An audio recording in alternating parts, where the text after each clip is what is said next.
Blog Talk Radio.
É isso aí, senhoras e senhores, irmãs e irmãos, amigos e amigas, boa noite. Este é mais o programa O Patriota, a Voz da Resistência, com Henrique Guilherme, ok? Neste programa eu vou falar principalmente sobre a infiltração comunista no meio cristão. Aconteceu um negócio nesse fim de semana que me deixou um pouquinho chocado e eu vi que era importante eu fazer um programa com esse tema. Então eu vou falar aqui algumas passagens bíblicas, eu vou comentar a teologia da libertação, mas eu vou me focar na teologia da missão integral, que seria a genérica da teologia da libertação nas igrejas evangélicas. Eu também vou falar sobre os livros Bacaba 1 e Bacaba 2. Eu vou falar sobre o capitalismo, ok? Porque que nós, de direita, somos capitalistas, sim, não tem dúvida disso. E também eu vou falar, olha só, vou revelar quem é a prostituta mais cara do Brasil, ok? Imagine, quem é a prostituta mais cara do Brasil? Vão pensando aí até eu chegar lá. Antes de continuar, eu gostaria de agradecer a algumas pessoas, principalmente ao Cavaleiro do Templo, ao Omar Cartista. O Omar Cartista eu dizia que era um canal no YouTube, não é? Mas eu descobri que ele tem um blog que é muito interessante, é muito bem feito. Eu entrei em contato com ele e disse que eu ia divulgar aqui, porque eu gostei muito também do blog do Omar Cartista. É tão interessante, ele é tão completo quanto do Cavaleiro do Templo, só que ele é mais novo. Também o blog do ambientalismo, o terrorismo climático. Tem um blog chamado terrorismoclimático.blogspot, que se vocês quiserem ter mais informações sobre ambientalismo e como o ambientalismo se insere na agenda comunista, vocês vão descobrir lá. Também tem um blog chamado fakeclimate.wordpress. Word não de mundo, mas de palavra. Então é Fake Climate, é FAKECLIMATE.wordpress, WORDPRESS. Também o Sentinela Católico, e se vocês quiserem e souberem inglês, procurem aí vídeos no YouTube, principalmente com Mark Levin, Glenn Beck, Rush Limbaugh, Ann Coulter e a Laura Ingraham, que todos têm boas posições de direita, boas posições conservadoras. E eu vou começar aqui divulgando os livros, né? Bacaba 1 e Bacaba 2, do Vargas Giménez, José Vargas Giménez, tenente do Exército. Ele foi um militar que serviu ali na guerrilha do Araguaia. Ele acabou com a raça de alguns vagabundos que atormentavam o nosso país. Ele escreveu os livros Bacaba 1 e Bacaba 2. O Bacaba 1 fala apenas da experiência dele servindo ali na guerrilha do Araguaia. O Bacaba 2, ele é mais amplo, ele fala sobre todas as operações que aconteceram no Araguaia e ele também fala um pouquinho de política, então eu recomendo fortemente que vocês leiam esses livros para entender até o que está acontecendo no Brasil hoje, ok? Vocês podem entrar em contato com ele através desse e-mail, Jimenez, JIMENEZ. José Vargas, como se fala, @gmail.com. E eu achei muito interessante porque ele lista as vítimas do terrorismo, ok? Foram aproximadamente 120 pessoas que morreram por conta das operações bandidas, assassinas dos vagabundos que hoje estão no poder. Os grupos dos quais a Dilma Rousseff fez parte fizeram vítimas, ou seja, estamos sendo governados por gente que tem sangue inocente nas mãos, ok? Isso daí não é uma coisa irrelevante, não é para se dar pouca importância para isso. Ou seja, esses bandidos que estão no poder, inclusive, hoje tem uma reportagem ali no Estadão. Eu nem vou falar mais de Folha de São Paulo porque eu tenho que ficar migrando, né? Porque esses jornais vão sendo aos poucos, sendo dominados por vagabundos de esquerda e não produzem nada que presta. E não produzem nada que presta, então tem que migrar para outras fontes de informação e até o Estadão tem ali seus vagabundos infiltrados. Por que eu digo isso?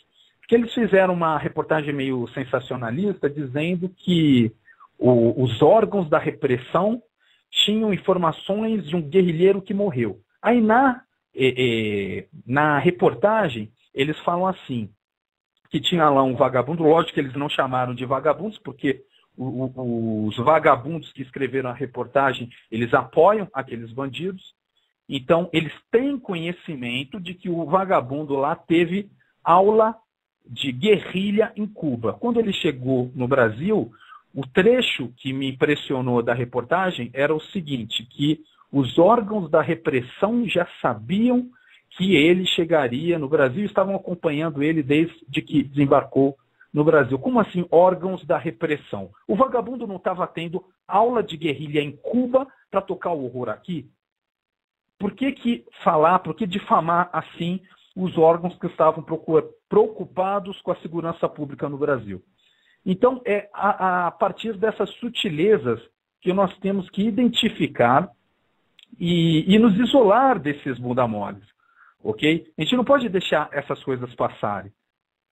E, inclusive, eu gostaria de solicitar, eu vou fazer isso durante essa semana, vou apresentar no meu próximo programa. Inclusive, o próximo programa é no dia 25 de julho. 25 de julho, que foi exatamente o dia, né? Não o ano, mas foi o dia quando ocorreu o atentado ao aeroporto de Guararapes, em 25 de julho de 1966. Os bandidos, os guerrilheiros, começaram essa guerra injusta, essa guerra bandida contra a sociedade brasileira. E é claro que eles já estavam atuando antes, mas o primeiro atentado terrorista de impacto, que realmente chocou a sociedade, que mostrou para os militares que eles não estavam lidando com quaisquer vagabundos, mas com vagabundos muito perigosos, foi o atentado ao aeroporto de Guararapes, ok? Que eu acho muito importante, porque aquilo justifica as medidas tomadas posteriormente. Não, com isso eu não quero dizer que eu apoio vagabundos, bandidos, comunistas como Ernesto Geisel e Figueiredo, ok? O que eu quero dizer é que o senhor José Vargas Giménez fez uma boa atuação ali no Araguaia, acabando com a raça daqueles bandidos, e ele tem que se sentir, pelo menos, eu peço por mim, pela minha família, muito obrigado para o Tenente Vargas e aos outros militares que evitaram que uma Farc, que um exército popular paraguaio, essas guerrilhas que estão proliferando na América Latina proliferassem aqui no Brasil. É lógico que hoje, graças a um governo bandido, comunista e corrupto, a gente está vendo o ressurgimento dessas guerrilhas, mas pelo menos o senhor Vargas Giménez pode dizer que não foi por culpa dele, ok? E esse atentado de Guararapes de 1966 foi o que mostrou aos militares que eles tinham sim que lidar com aquela situação, não como os vagabundos de esquerda querem, ou seja, como se não estivessem em guerra. Os comunistas declararam guerra a partir do momento em que vinham para o Brasil, treinados por governos estrangeiros para pegarem armas e atormentar a população brasileira. Tá bom? Então, primeira mensagem do programa, essa propaganda dos livros Bacaba 1 e Bacaba 2. Se vocês tiverem oportunidade, comprem, porque o Vargas ele coloca uma série de cópias de documentos secretos, confidenciais, que mostram como é que foi de fato a guerrilha do Araguaia. E a operação cirúrgica promovida pelo Exército para acabar com a raça deles. O que eu ia dizer sobre o que eu ia fazer até semana que vem? É que eu vou fazer uma contagem também dos feridos, ok? Porque se a gente parar para perceber as vítimas que os vagabundos dizem que o governo militar fez, praticamente são mortos e desaparecidos. Como o Tenente Vargas bem diz no seu livro, muitos desses desaparecidos, eles foram capturados. Alguns podem ter voltado para Cuba, podem ter voltado para a China e estão lá vivendo uma vida confortável no governo desses países. E alguns, existem registros, inclusive no Bacaba 2, está descrevendo o destino de pelo menos 5 ex-guerrilheiros que são considerados desaparecidos e que conseguiram se encaixar numa espécie de programa de testemunha, de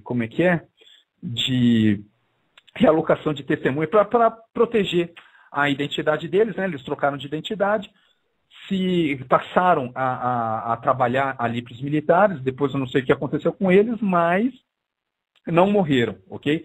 Eram ex-vagabundos que resolveram ajudar os militares na questão da segurança nacional e continuam vivos, só que não podem se revelar porque aqueles vagabundos fazem justiça, tá bom? É assim que eles fazem o controle. Então, eu gostaria de fazer uma comparação entre esses mortos pelo regime militar e os mortos e feridos feitos pelos guerrilheiros. Por quê? Porque eu acho que eu vou chegar ali num número parecido com 220, 250. Por exemplo, eu acho que foi em 67 que teve um tumulto promovido pelos esquerdistas no Rio de Janeiro, onde que deu origem à morte de 10 pessoas. Então, são 10 mortes que podemos colocar na conta desses vagabundos. E era basicamente isso, era basicamente essa a minha proposta. Eu vou fazer essa contagem, vou mostrar como os guerrilheiros fizeram tantas baixas, ou então quase tantas baixas, quanto todo o Exército Nacional para acabar com vagabundos que queriam implantar uma guerrilha aqui no Brasil, tá bom? Então esse é o fim da primeira parte. A segunda coisa que eu queria dizer é o dossiê da Dilma, ok? Existe o dossiê da Dilma, ficha da Dilma Rousseff, no Supremo Tribunal Militar, que diz o seguinte, olha só, em 1967, militante do POLOP de Minas Gerais. Vamos lembrar que o POLOP fez várias vítimas, ok? 1º de agosto de 1968, assalto ao Banco Mercantil, ou seja, a presidente do Brasil já promoveu assalto a banco. 6 de dezembro de 1968, de novo, ela não cansava, assalto ao Banco Banespa.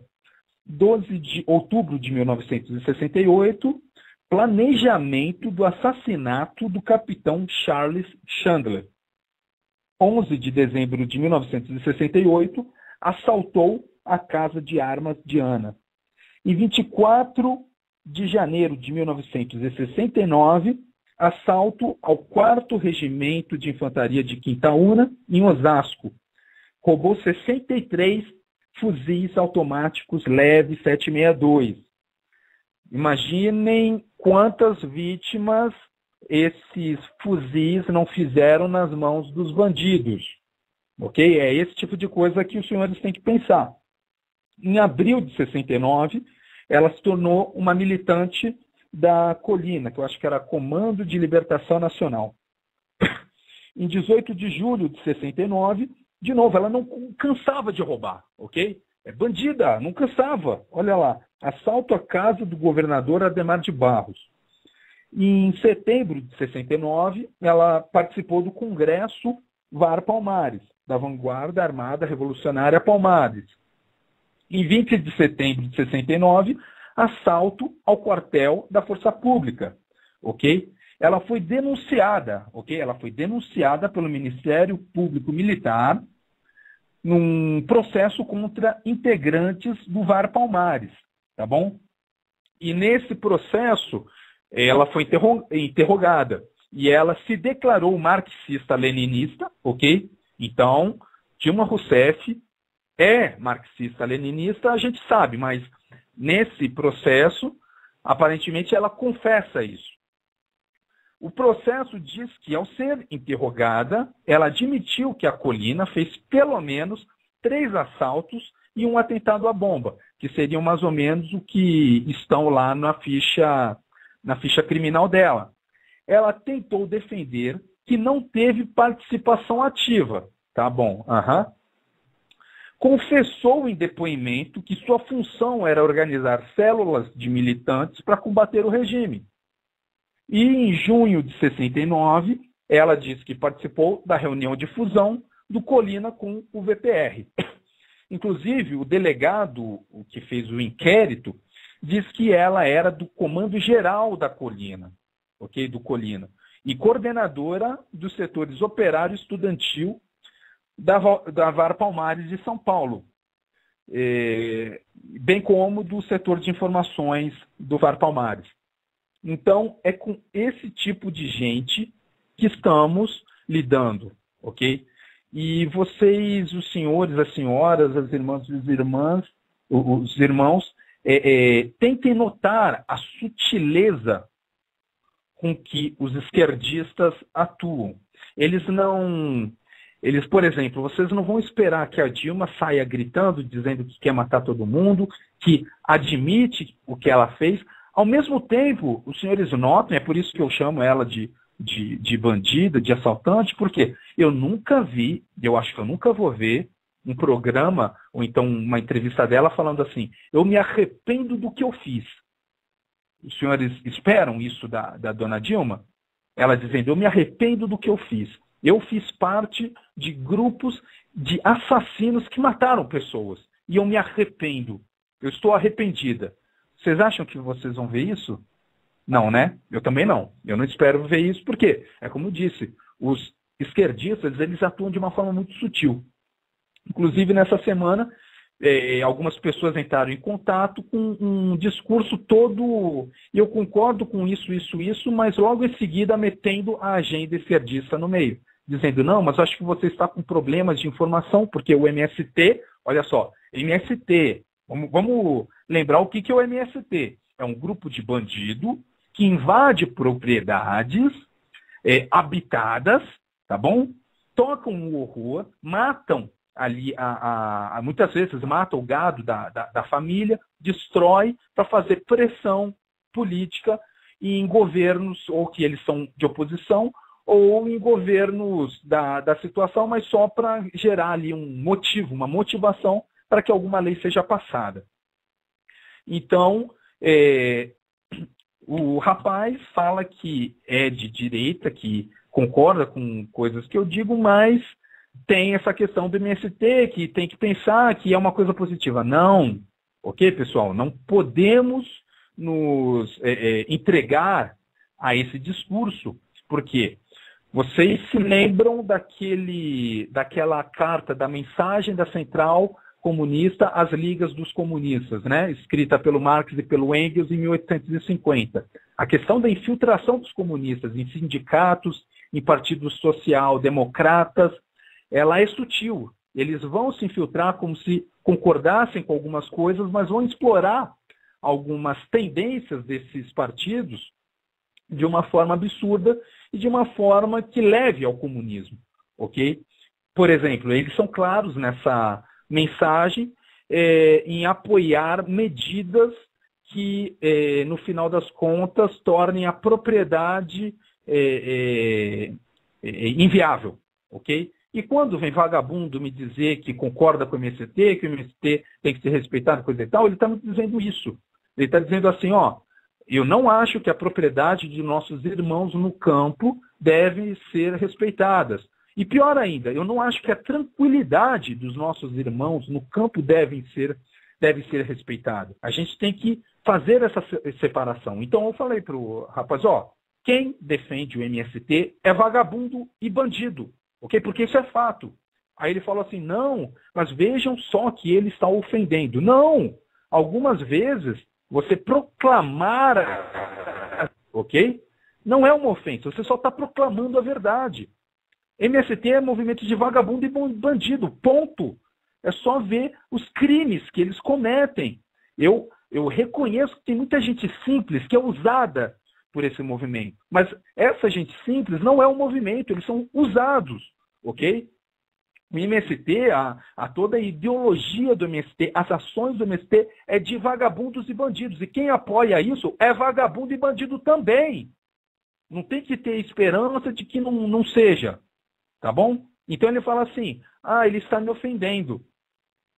Eu não estou ofendendo, eu estou falando a verdade. Se é a verdade que, tipo, se o rapaz lá apoia o MST, e eu digo, então você é vagabundo e bandido, isso daí é só a verdade. Não é questão de, eu vou ser delicado com ele. Não, vou usar eufemismo. O cara está defendendo um grupo de gente que rouba, então ele também deve apoiar o roubo. Para mim, na minha opinião, quem apoia o roubo também é vagabundo e também é bandido. Ok? Eu acredito que na opinião aí de muita gente. Então é isso que a gente tem que separar. E ele veio com aquele discurso de que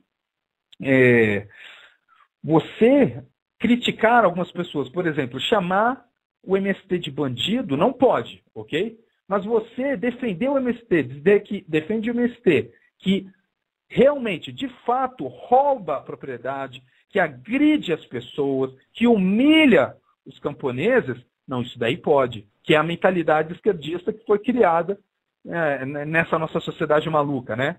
Hoje em dia parece que é normal você, por exemplo, eu não falo que um bandido aí, um desses senadores, desses deputados são bandidos. Isso daí não pode falar. Mas defender uma lei absurda como reserva legal, com consequências, ok? É só ver aí os vídeos que tem no YouTube, como o Estado ele viola a propriedade de nossos irmãos no norte e deixa eles desamparados, ok? Apoiar isso, você recebe até palmas, tá bom? Mas dizer que um deputado bandido é bandido não pode. Olha que absurdo. Isso daí é tudo engenharia social de esquerda, tá bom? Então, eu acho que já falei muito desse assunto. Vamos para a questão da maior prostituta do Brasil. Quem é? Vocês adivinharam? Então, a maior prostituta do Brasil, na minha opinião, se chama Silvio Santos, ok? Por quê? Vamos explicar o caso. Por quê? O Pan-Americano era um banco do Grupo Silvio Santos, ok?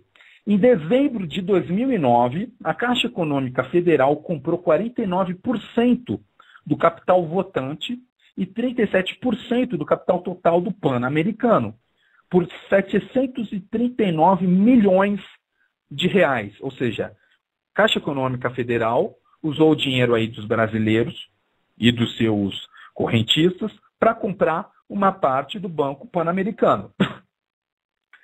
Só que, pouco tempo depois, se descobriu que havia um rombo, ok, nas contas do Banco Pan-Americano de 2 bilhões e meio de reais. Ok? 2 bilhões e meio de reais.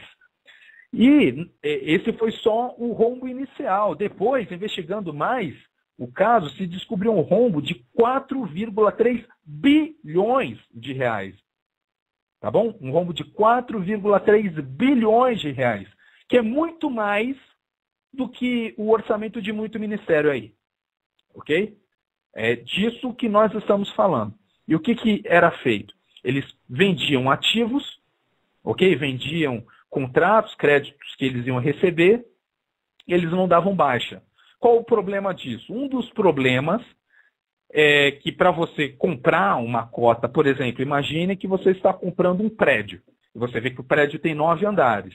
Só te falaram sobre o prédio e te mostraram uma foto do prédio. E, na verdade, eles estavam escondendo o prédio para que você não visse que ele tinha agora apenas 3 andares. Não tinha mais 9, 10 andares. Era isso. Então, muitas pessoas compraram gato por lebre e outras pessoas se tornaram correntistas de um banco que não tinha a saúde necessária para manter sua conta. Então, os casos absurdos dentro dessa compra para a Caixa Econômica Federal. Que antes disso, a própria Caixa Econômica e uma empresa de auditoria chamada Deloitte já tinham feito a auditoria do banco e concluído o seguinte: em nossa opinião, as demonstrações financeiras representam adequadamente a posição do Pan-Americano.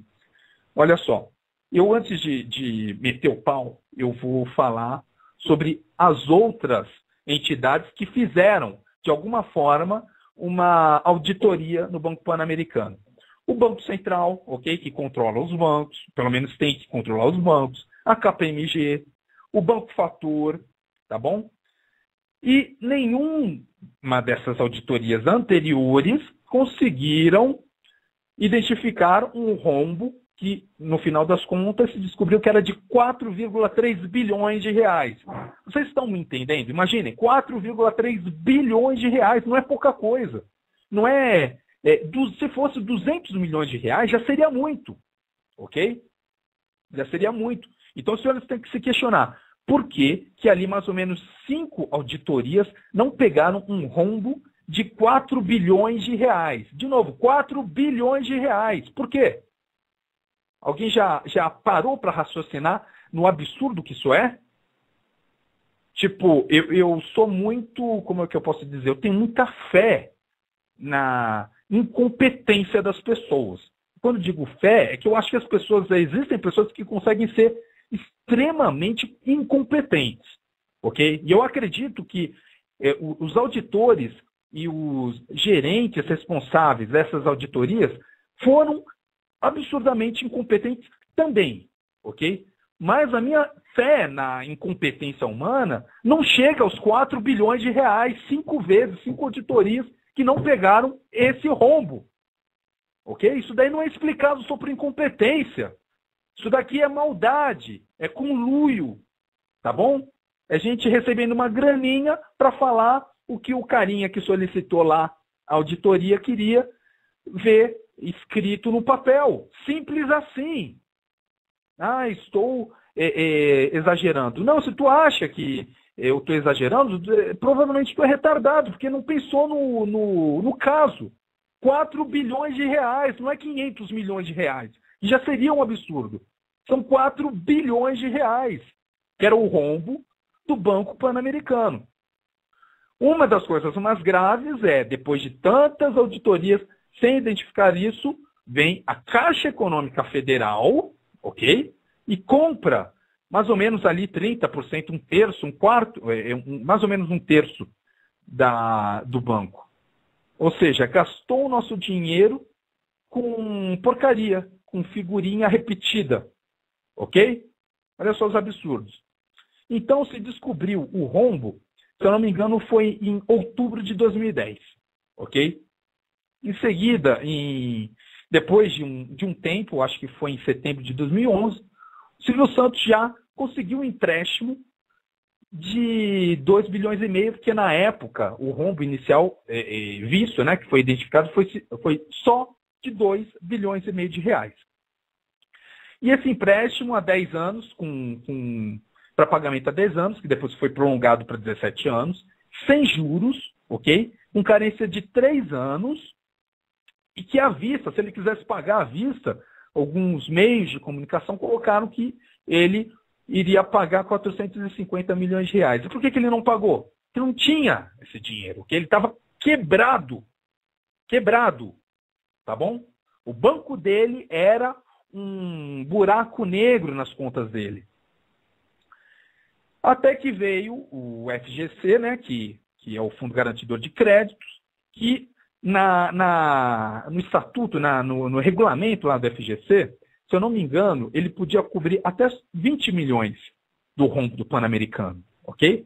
20 milhões. Por quê? Porque não era um banco comum, era um banco com depósito, não era um banco com depósitos e correntistas, era um banco diferente. Mas ele podia cobrir até 20 milhões. Mas Silvio Santos, ok, desesperado, foi falar, adivinha com quem? Quem é que resolve os problemas de tudo no Brasil? PT, né? PT, já que manda em tudo, resolve o problema de tudo. Então, Silvio Santos foi falar com o presidente Lula, na época, então presidente Lula, para resolver o problema. E rapidinho, ok? O FGC, ele ainda estava meio inseguro, mas ele garantiu lá. E veio um outro comprador, que foi o BTG Pactual, e que inclusive, olha só, o banco BTG Pactual foi o que comprou depois o banco, mas sem esse rombo, ok? Com aquele descontão. Inclusive, o BTG Pactual doou 2.150.000 reais para a campanha, adivinhe de quem? Foi uma das maiores doações de campanha, adivinhe? Dilma Rousseff, olha lá.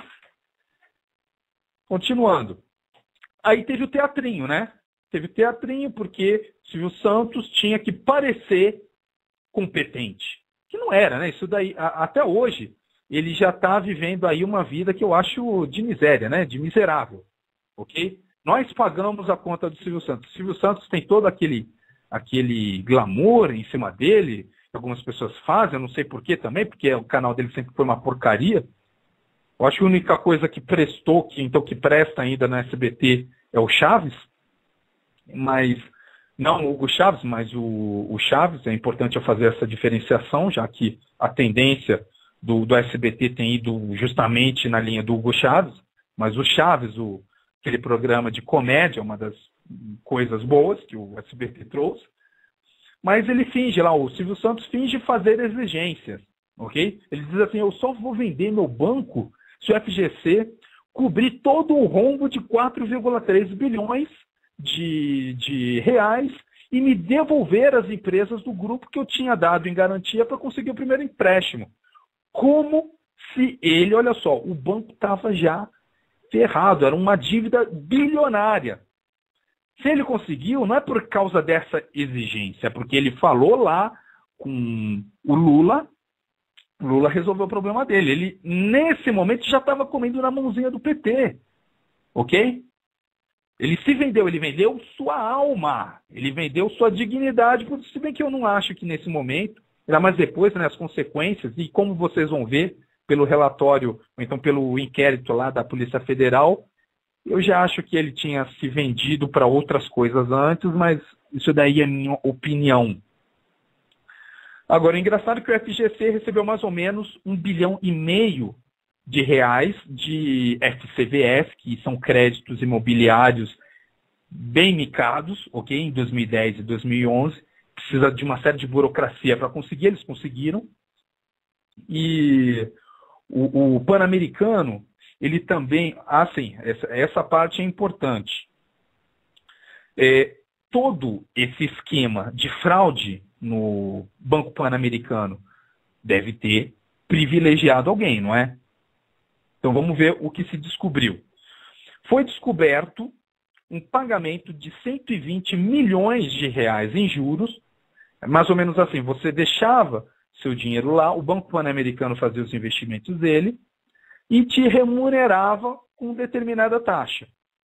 Acontece que foi descoberto um pagamento de 120 milhões de reais só em juros para uma carteira de mais ou menos 400 milhões de reais. Ou seja, ali num período de 2 anos, uma carteira conseguiu uma remuneração de mais ou menos 22%, 23%, okay? O que é muito acima da taxa de juros do mercado praticada na época. Primeira evidência de falcatrua, ok? Depois, a Polícia Federal, ela descobriu que o Silvio Santos usou parte do que a Caixa pagou para quitar dívidas pessoais, tá bom? Não foi para capitalizar o banco, como seria se esperar, né? A Caixa comprou uma parte do Banco Pan-Americano, Silvio Santos, que diz que não sabia de nada, que a diretoria ela estava atuando fora do escopo dele, mas a Polícia Federal mostra que o Silvio Santos usou parte dos recursos para pagar dívidas pessoais, tá bom? Outra coisa, o Silvio Santos e eu acho que é o irmão dele, o Henrique Abravanel, responderam à PF que o dinheiro da Caixa, incorporado ao Pan-Americano, ele foi usado para financiar o Pan-Americano, ok? Eles responderam para a Polícia Federal que o dinheiro que eles receberam da Caixa foi incorporado no banco. Só que o representante do Silvio Santos na negociação, chamado Valdir Bucchi, disse que não. Ele disse que a maior parte do dinheiro foi para pagar dívidas do baú e da Cisan. Eu acho que Cisan deve ser uma outra empresa do Silvio Santos. E mais, documentos mostram que 129 milhões de reais foi distribuído aos acionistas. Adivinhem quem era um dos maiores acionistas do banco naquela época? Adivinharam. Silvio Santos. E que 277 milhões foram para pagar dívidas com o Itaú e o Bradesco, e 222 milhões foi para pagar dívidas do baú da felicidade, que parece que é o baú da felicidade do Silvio Santos, né? Então, é com esse tipo de gente que estamos lidando.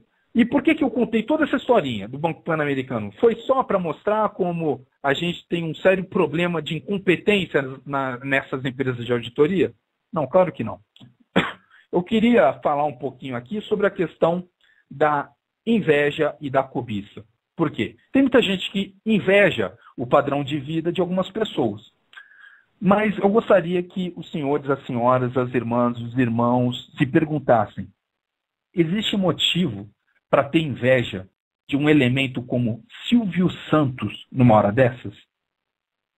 Olha só, o cara praticamente se vendeu sua alma, ok? Vendeu seus pensamentos, vendeu sua honra para um grupo de bandidos no poder só para se ver livre de uma dívida enorme. Tá certo, era uma dívida enorme. Mas isso não justifica o que ele fez. Ok? Então, existe motivo para invejar Silvio Santos? Claro que não. O cara é milionário, ele tem um padrão de vida muito bom, só que eu prefiro muito mais ter um padrão de vida ali humilde, que eu consiga sustentar ali minha mulher, meus 2, 3 filhos, viver honestamente, viver com minha cidadania, com a minha militância política independente, ok? Que segue apenas a agenda que eu acho melhor para o meu país e principalmente para a minha família, do que ser o Silvio Santos. Vejam só, depois desse incidente, por isso que eu repito sempre aqui que o rabo do Silvio Santos não pertence mais a ele, pertence ao PT. Por quê? Primeira evidência, novela Amor e Revolução. Procurem na internet sobre a interpretação histórica, então a veracidade histórica dessa novela. Vocês vão ver que Amor e Revolução foi uma novela produzida logo em seguida para vender valores de esquerda, com mentiras sobre o regime militar, ok? Logo depois da venda do Pan-Americano. O Silvio Santos se vê livre desse escândalo pelo governo petista. Então, olha só, antes o SBT era todo cheio de melindre, né? Ele não se envolvia, dizia que não se envolvia com política, mas depois disso começou a atuar até como cabo eleitoral. Os jornais do SBT hoje, se vocês prestarem atenção, são cabos eleitorais do PT, ok?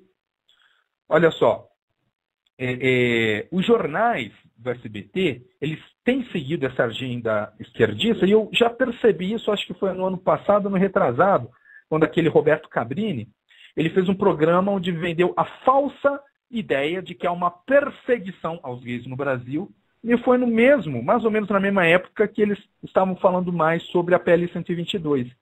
Ou seja, a agenda do PT, ok? Os políticos petistas, eles e comunistas, esses vagabundos todos, eles fazem uma pressão no Congresso para passar uma lei e usam a infraestrutura social que eles têm posse, das quais eles têm posse. Por exemplo, Silvio Santos. Eles falam assim, Silvio Santos, agora eu quero você de 4 me fazendo aí um programa de documentário que mostre que os homossexuais são perseguidos. Pronto, consegue.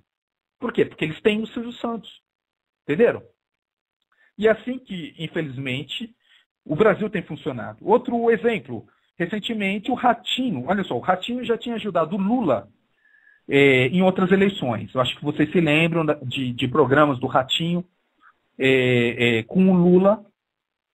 Teve, inclusive, aí uma investigação, não sei como terminou essa investigação, mas eu ficava pensando assim, será que o Silvio Santos não sabe disso? Por quê? Um funcionário dele, ok? Usando o tempo que é dele para fazer negócios, e provavelmente ali o Ratinho ganhou um dinheiro para fazer aquela propaganda. E o que eu acho que isso daí é mais verdade, por quê? Porque hoje o filho dele está envolvido aí com política e conta com apoio de esquerdistas. Mas será que o Silvio Santos não sabia disso? E será que ele não podia fazer nada para evitar isso? Ok? Se eu tenho uma TV que tem um tempo e eu sei que meus funcionários estão terceirizando aquele tempo para fins políticos, eu tenho que ser informado e eu tenho que tomar providências.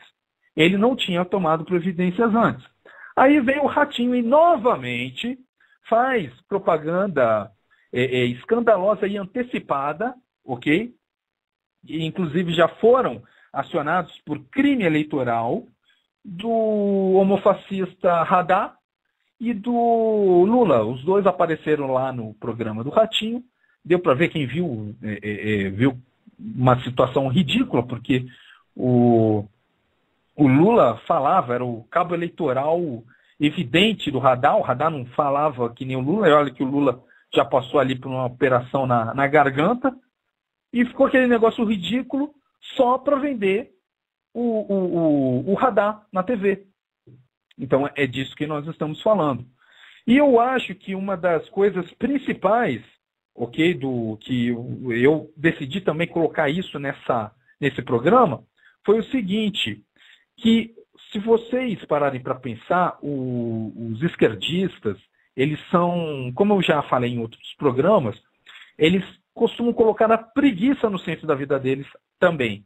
Por exemplo, se vocês lerem esses livros, Bacaba 1, Bacaba 2, vocês vão notar como os brasileiros são muito mais, os militares brasileiros, são muito mais eficientes numa guerrilha, ok, do que aqueles vagabundos que morreram.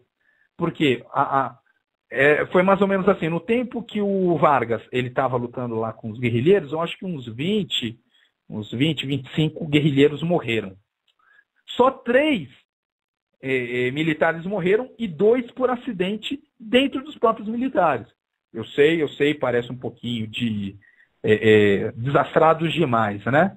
Mas 25 guerrilheiros morreram, tudo em confronto, ok? Eles entravam em confronto, trocavam tiro. Claro que o brasileiro, a pessoa que não é esquerdista, não é tão preguiçoso, ok?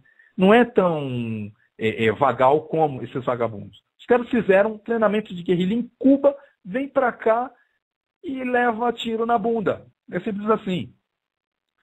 E não é só nessa questão dos guerrilheiros. Em quase todos os setores a gente vê hoje esses blogs, esses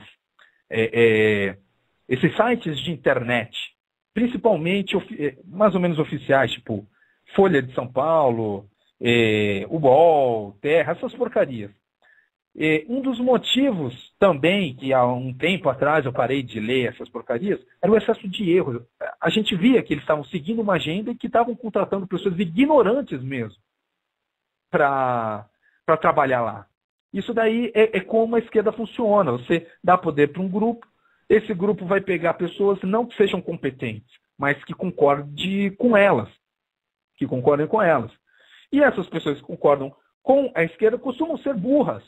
E eu estou falando isso só porque eu acho que na semana passada, numa propaganda do Carrossel, que inclusive eu via quando eu era menor, eu gostava pra caramba dessa novela, era uma novela mexicana, numa escolinha mexicana.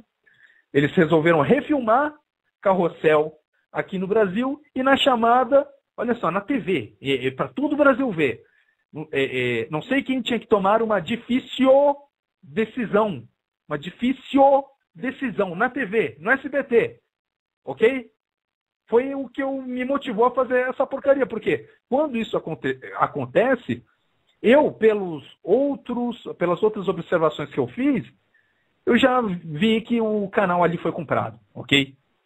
Então isso daí foi mais ou menos o que me fez bater o martelo. Realmente Silvio Santos foi comprado, o SBT está sendo usado como não é nem um jornalismo chapa branca, é uma chapa petista vermelha mesmo, ok? E é basicamente isso. Eu resolvi fazer falar sobre essa questão do Silvio Santos por causa disso. Que ele realmente está transformando aquela porcaria, que já era uma porcaria, numa porcaria ainda maior. E por que uma porcaria ainda maior? Porque agora ele está militando pelo mal, ok? Está cometendo crime eleitoral, está promovendo analfabetismo, porque colocar aquilo lá para... Pô, será que ele não tem recurso mais para contratar um revisor de português, um revisor gramatical? Tá certo que ele é ganancioso, né? Se ele se vendeu para livrar o rabo dele lá, aliás, não acho que livrou o rabo dele, só comprometeu mais, mas para livrar o SBT de ser vendido, ou seja, para manter um pouquinho de poder, é uma coisa, mas, pô, se ele recebeu esse refresco, o que custa ele gastar mais com revisor gramatical? Aí vocês notam como a ganância é parte do modo de vida comunista, ok? Do modo de vida do esquerdista. Silvio Santos provou aí com esse caso do Carrossel que ele está nesse jogo. E eu vou colocar uma musiquinha porque depois eu vou falar sobre uma parte mais interessante, que é aquela questão do capitalismo, e vou para a parte das religiões, ok? Então vamos lá com Canção do Exército. Eu sei que vocês gostam, eu também gosto, então vamos lá.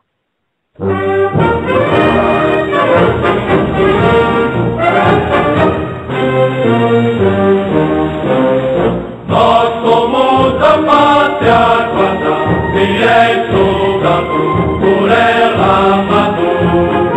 As cores de nossa farda, rebrilha a glória, cuja vitória. Em nosso valor tem terra, toda a esperança que um povo alcança. Quando altiva fora a guerra, rebrilha a glória, cuja vitória.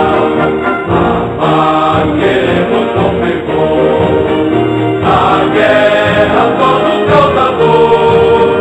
Porém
É isso aí, pessoal. Essa foi a canção do Exército. Mas então, para falar sobre por que a direita é capitalista, eu vou falar um pouquinho sobre quem eu mais leio, de quem eu mais procuro informações atualmente. Atualmente, eu acho que quem tem desenvolvido mais as ideias conservadoras são os republicanos norte-americanos, ok? Lá não tem esse melindre que alguns brasileiros têm de falar que são de direita. Inclusive, é um dos motivos que eu fiz um vídeo sobre criptocomunistas. Eu falei daquele livro Por que Virei à Direita, em que 3 colunistas da Folha, imagina só, você vai aprender a ser de direita com colunista da Folha.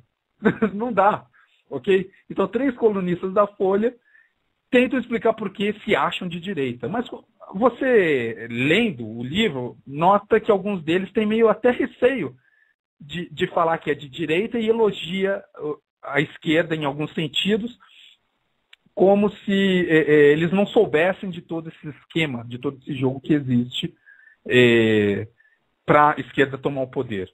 Um outro motivo que eu olho mais lá do que aqui é que aqui, geralmente, pessoas boas. Por exemplo, eu acho que o Reinaldo Azevedo não é uma pessoa boa. E eu acho que ele está no caminho certo. Mas, às vezes, eu já disse isso, ele parece uma bicha afetada. Por exemplo, quando o Bolsonaro falou sobre a palmada, sobre um filho gay, que ele vai corrigir, dando algumas palmadas, o Reinaldo Azevedo se comportou, parecia uma menina vendo uma barata e subindo na mesa, ok? E ofendeu as pessoas que, de alguma forma, apoiam o Bolsonaro.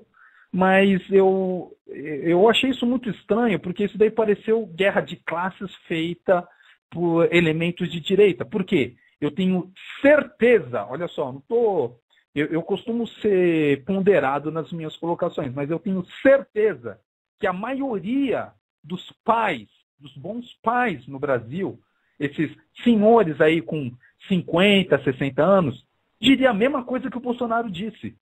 Falaria, pô, se meu filho tiver ali alguns trejeitos, eu daria uns tapas nele.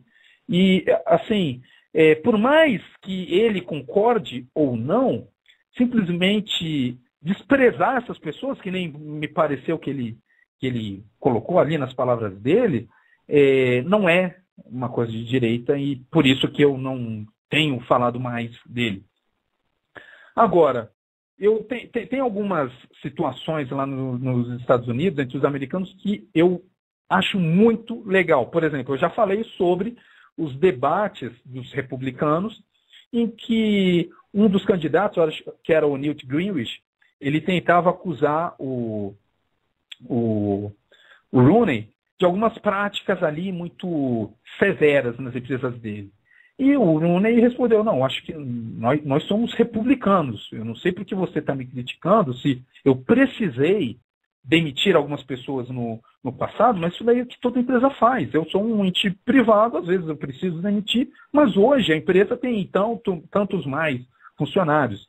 E calou a boca do Newt Gingrich, por quê? Porque a massa conservadora é capitalista, ok?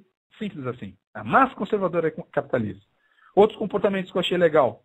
Eu não me lembro quem tentou associar o Rooney com caça. E ele falou, não tenho problema nenhum com caça. Inclusive, se alguém quiser me convidar, eu vou. E eu acho que eu não caço tão bem quanto o outro candidato, que era um candidato que eu respeitava também, que era eu acho que é Rick Perry, que era o governador do Texas.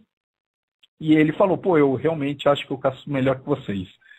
Simples assim. Aqui no Brasil, tem um bocado de gente que vai ficar cheio de melindre de expressar algumas opiniões, ok? E isso daí me faz desconfiar de várias fontes de informação no Brasil. Inclusive, isso daí vai ser um dos temas aí mais para frente, hoje mesmo, quando eu falar da guerra de classes dentro das religiões.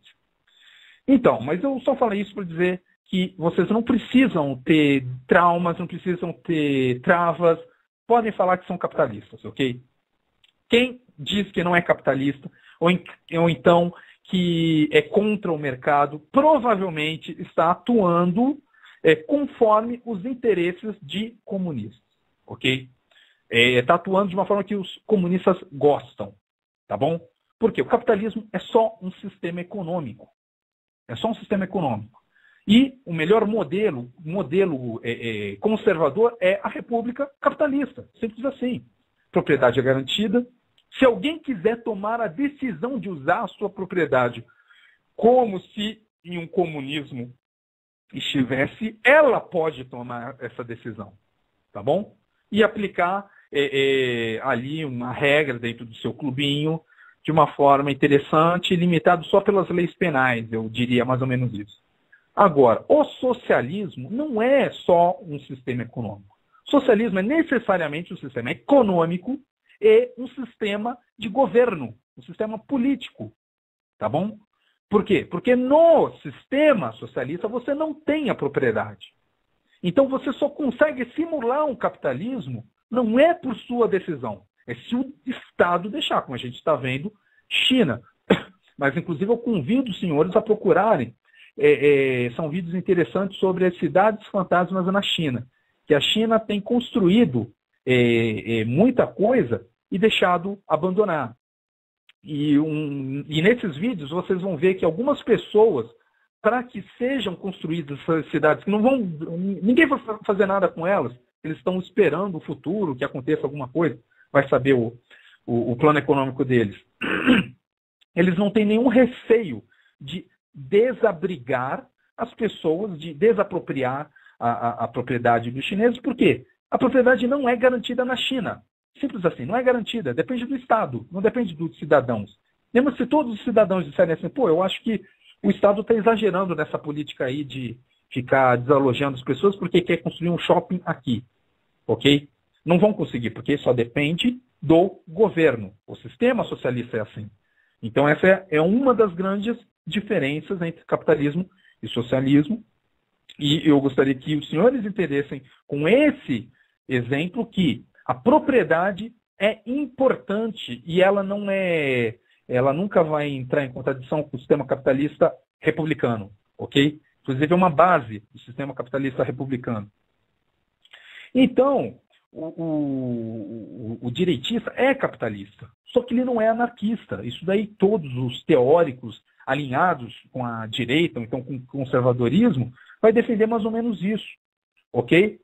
Vão defender que o governo tem que ser mínimo, mas para proteger o povo dentro de valores bem específicos. Quais? Eu já falei em outros vídeos. Da vida, da liberdade e da propriedade.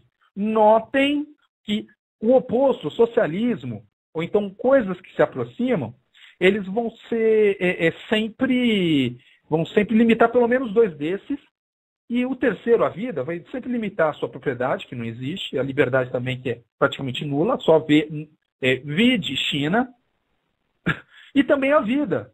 Por exemplo, recentemente, uma mulher de 7 meses, por estar grávida, uma mulher grávida de 7 meses, do segundo filho, foi obrigada a passar ali por eu acho que infanticídio, né? 7 meses a criança está pronta na barriga da mulher.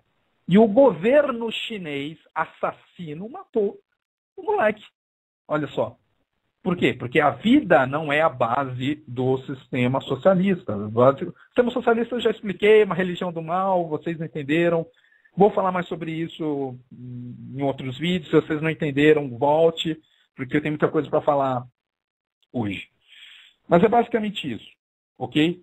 E mais, praticamente todos os grandes teóricos do liberalismo econômico, do livre mercado, estavam de acordo com leis que evitassem monopólios e agressão à competitividade, porque a competitividade é boa, ok? É bom ter uma competição.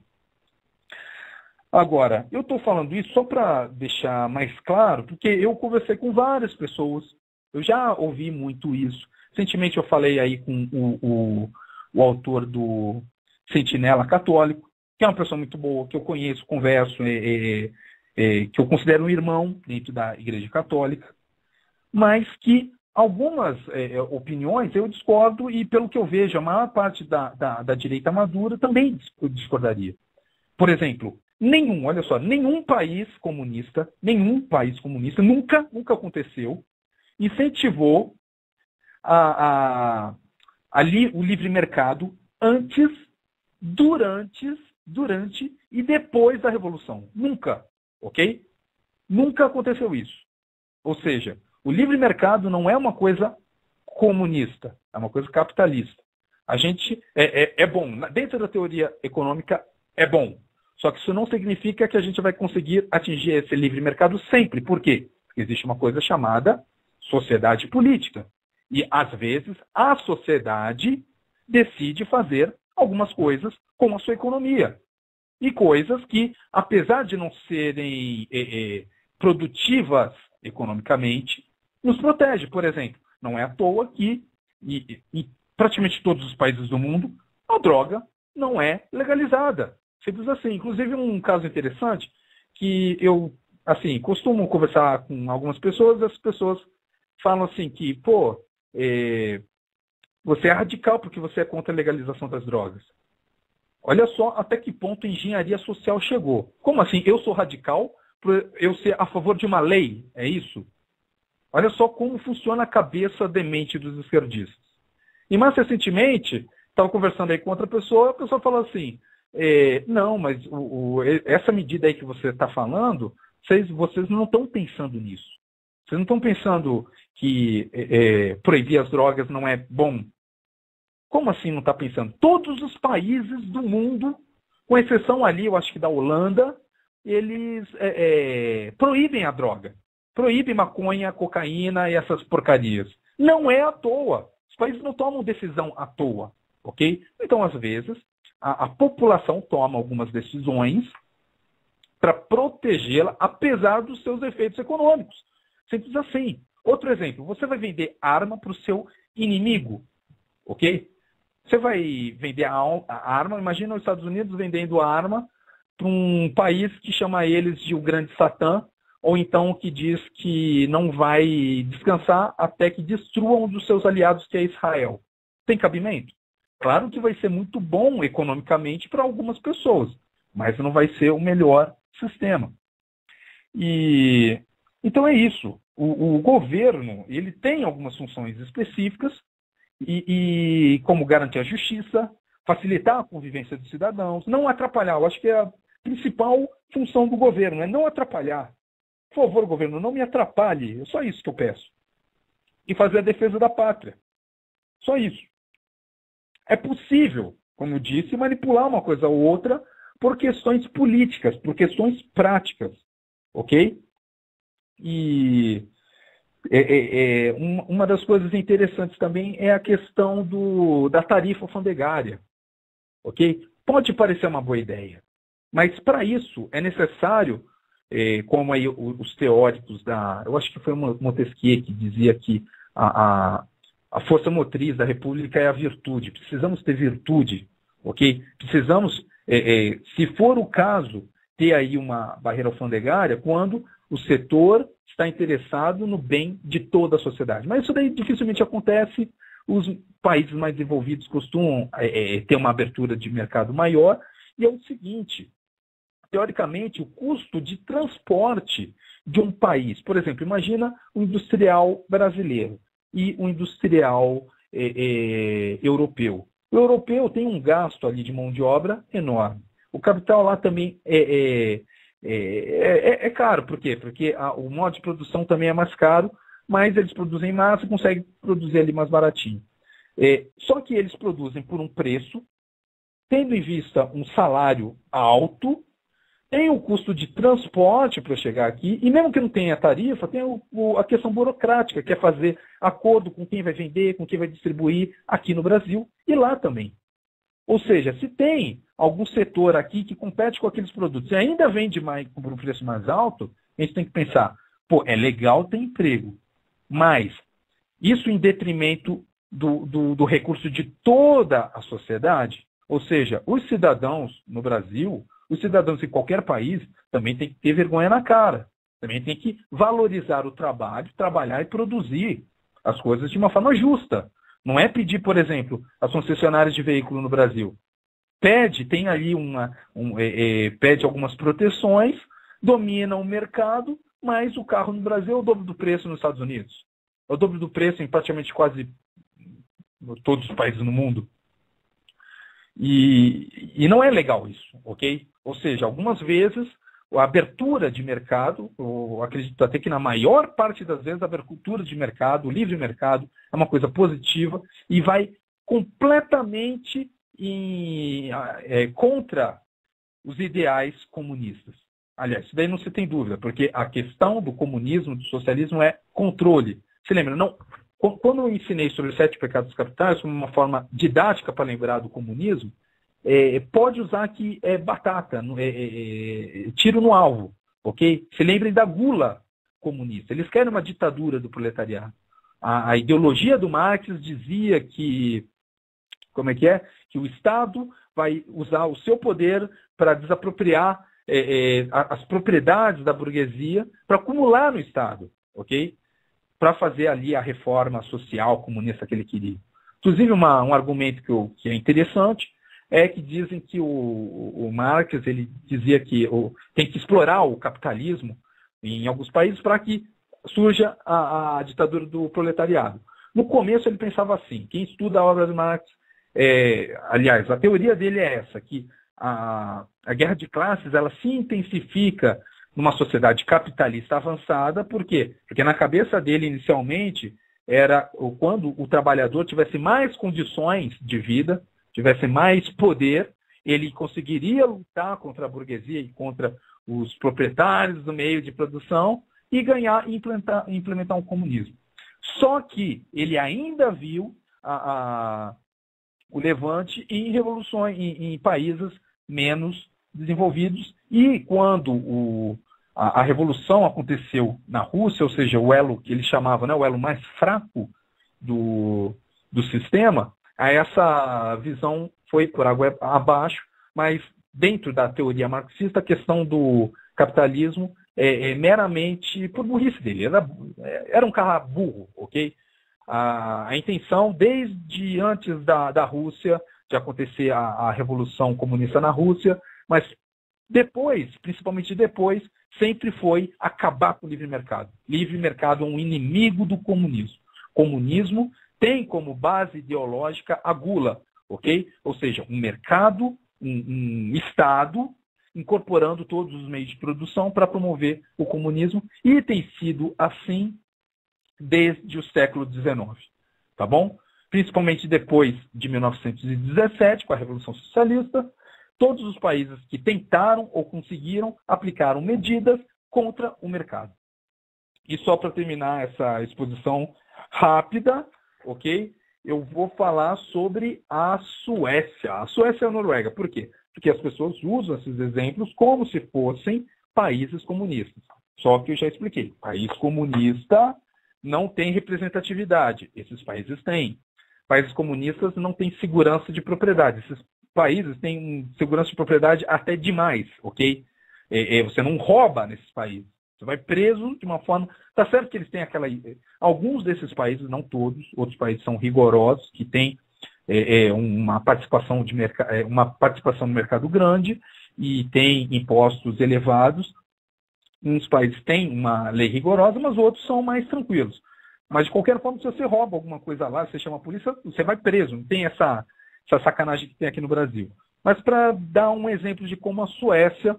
Ok, eu ia falar também da Noruega, mas eu acho que eu já expliquei em outro programa que os noruegueses, se vocês procurarem informações sobre a Noruega, eles têm ali um mercado bem desenvolvido, eles têm liberdade econômica elevada, é fácil você abrir uma empresa na Noruega, e eles sustentam boa parte do welfare state deles com reserva de petróleo, ou seja, você pega uma Suécia e amplifica esse poder de fazer o welfare state porque você tem ali subsídio e controle de petróleo. Mas agora a Suécia, ela está no índice de países mais economicamente livres, feito inclusive por uma instituição, outra instituição que eu recomendo que vocês procurem informações, que é a Heritage. A Suécia fica em 21º lugar, ok? E é interessante esse ranking, porque o primeiro é Hong Kong, ok? Singapura, depois Austrália, Nova Zelândia, Suíça. Suíça eu acho que pelo que eu leio da Suíça, é um dos melhores países do mundo. Mas eu também gosto muito dos Estados Unidos, vem, eu acho que em seguida. Depois Canadá, Chile, Ilhas Maurício, Irlanda, aí depois Taiwan, Macau, Chipre e lá em 21º a Suécia. E o que esse instituto usa para julgar esses países? Eles têm 7 itens para julgar. Primeiro, liberdade de negócios, ok? Segundo, liberdade de comércio. Terceiro, liberdade monetária. Quarto, abertura do governo e tamanho do governo, ok? Não, desculpe-me. Gastos de governo e tamanho do governo na economia. 5, liberdade fiscal. 6, direito de propriedade. Olha só, é mais de 7, eu acho que são 10. Liberdade de investimento, liberdade financeira, liberdade da corrupção e liberdade no mercado de trabalho. Ou seja, se avalia uma série de requisitos para julgar se o país é o mais economicamente livre ou não. E a Suécia tem 21º, muito na frente do Brasil. Nem compara, está muito na frente do Brasil. E é mais ou menos isso. Suécia tem liberdade de propriedade, você tem a garantia da sua propriedade, e o que eu acho mais importante, você na Suécia, você tem, tanto na Suécia quanto na Noruega, os países escandinavos, okay? Os países que os comunistas querem que nós pensemos que são socialistas. Que eles, se vocês procurarem as informações, se vocês procurarem sites de investimento na Suécia e na Noruega, vocês vão ver que eles tentam se vender como capitalistas. Eles não têm essa vontade de serem chamados de socialistas. Inclusive, é uma coisa que a gente tem que diferenciar. Uma coisa é você ter um povo que valoriza o social, ok? Que valoriza algumas políticas sociais. Outra coisa é um país socialista. São coisas completamente diferentes. Por exemplo, quem mais doa no mundo, quem mais faz doações no mundo são os norte-americanos, e dentro dos norte-americanos, os republicanos muito mais do que os democratas, ok? E todos eles muito religiosos e de uma forma pessoal, ok? Eu recebo meu recurso, eu quero gastar ajudando quem eu acho melhor, não quem o governo acha melhor. Não que o governo vai... É lógico que eles defendem, né? Eu também defendo impostos mais baixos, mas lá eles têm um bom welfare state. Os Estados Unidos têm um IDH maior que a França, por exemplo. Tem gente que se gaba lá da França, mas os Estados Unidos têm um welfare state maior que a França. Inclusive, olha só, acho que foi em 2000, olha só, em 2000, se a Suécia fosse colocado num ranking com todos os estados norte-americanos, porque quando a gente fala assim, a Suécia tem o maior índice, maior renda per capita, então maior PIB relativamente do mundo. Se ela fosse colocada num ranking com os demais estados nos Estados Unidos, a Suécia seria o 5º estado mais pobre. Olha só. Então esse negócio que, a Suécia é legal pra caramba, eu acho que deve ser legal pra caramba, né? Como é que eu vou falar que o país cheio de loirinha não é legal pra caramba? Mas não é essa maravilha toda. Também não é esse inferno todo, ok? Essa questão, eles têm muitos impostos, mas pelo que eu estudei, a representatividade lá é muito grande e a coesão, a homogeneidade social lá é muito grande. Então, o sueco, ele tem uma história comum, passa pelas mesmas dificuldades climáticas e acaba tendo mais ou menos a mesma ideia de Estado que os seus demais irmãos. É difícil você fazer, por exemplo, guerra de classes na Suécia. Eu vou tentar cortar aí alguns argumentos e ir direto para onde eu quero para poder falar sobre a questão religiosa. Então, inclusive, olha só, um site diz que a Suécia tem diminuído os impostos. Era de 10 anos para cá, ele diminuiu de 56% para 45%. Tá bom? E num outro site, ele diz o seguinte. Vamos ver. Bem, tem várias informações aqui. Eu acho melhor eu já cortar agora. Se bobear, eu volto nisso no final do programa para poder falar sobre a questão da religião, porque realmente senão fica muito corrido.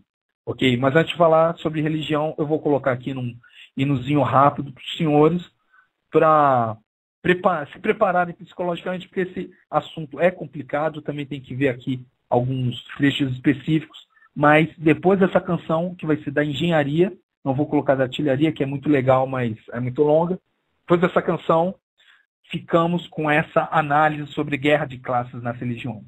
Muito obrigado, irmãs e irmãos, daqui a 2 minutos.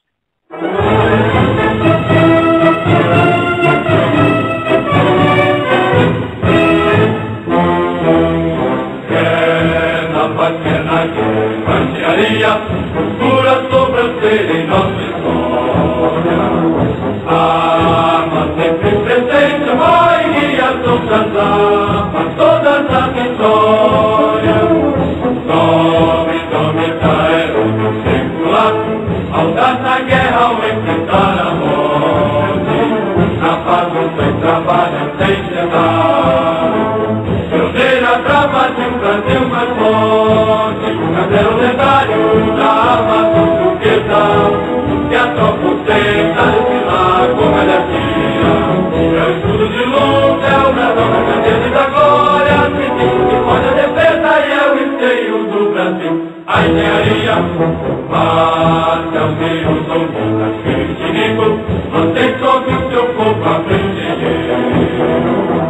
A frente para trás de um perigo muitas vezes, vamos ao primeiro. Santa pandemia trabalha e luta com as glórias destruídas, tomando em todo o campo de batalha as tradições de Vila Grande Caminho, o cabelo lendário da arma portuguesa, que a tropa ostenta desfilar com valentia. É o escudo de luta, é o brasão da grandeza e da glória, símbolo que pode a defesa e é o esteio do Brasil. A engenharia.